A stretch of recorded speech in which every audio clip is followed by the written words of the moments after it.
Om Swastiastu.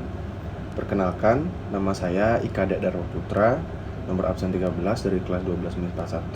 Di sini saya akan membuat video praktik sejarah Indonesia, yaitu peran Indonesia dalam menjaga perdamaian dunia. Nah, usai Perang Dunia Kedua, perubahan dasar terjadi ketika dunia seolah-olah terbelah dalam dua blok kekuatan.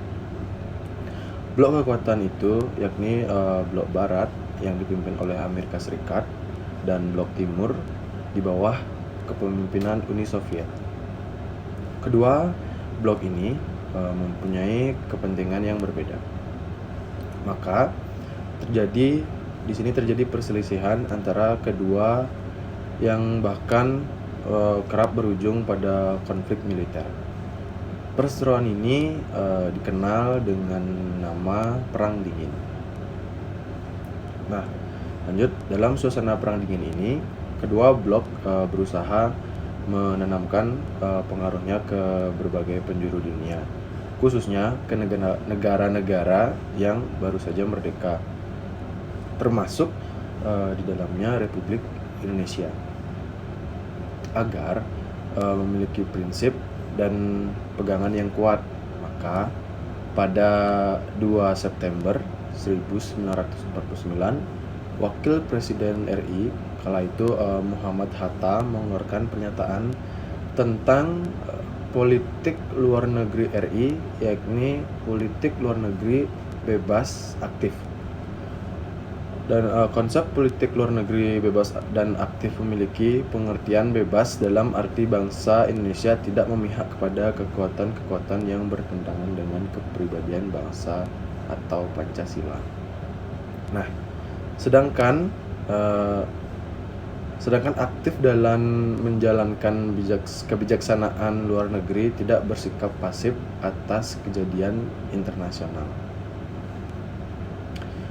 Nah, kemudian sejalan dengan konsep politik luar negeri bebas aktif dan dalam rangka mewujudkan tujuan nasional seperti tercantum dalam pembukaan Undang-Undang Dasar 1945 alinea keempat, ikut melaksanakan ketertiban dunia yang berdasarkan kemerdekaan, perdamaian abadi, dan keadilan sosial.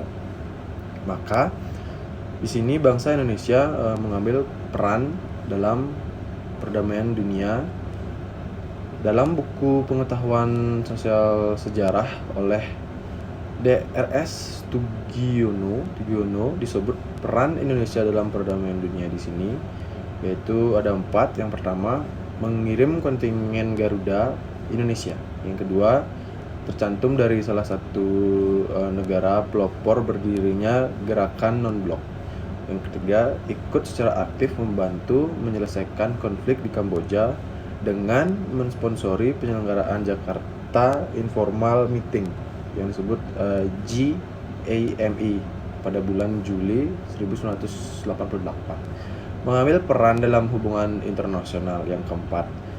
Nah, adapun bentuk peran Indonesia dalam hubungan internasional itu yang pertama, mengirimkan duta besar ke beberapa negara atau menerima duta besar negara lain yang menjalin kerjasama dengan Indonesia.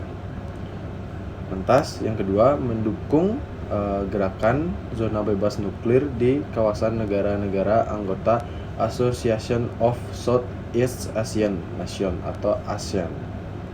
Nah, yang ketiga, mendukung terselenggaranya ASEAN Free Trade atau AFTA di kawasan negara anggota ASEAN.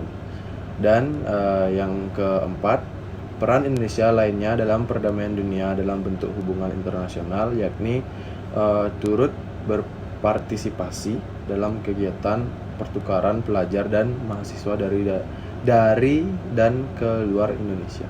Jadi itu dia, sekian tugas sejarah Indonesia yang bisa saya berikan atau ujian praktiknya. Apabila ada salah-salah kata, saya memohon maaf. Akhir kata saya tutup dengan Parama Santi. Om Santi Santi Santi.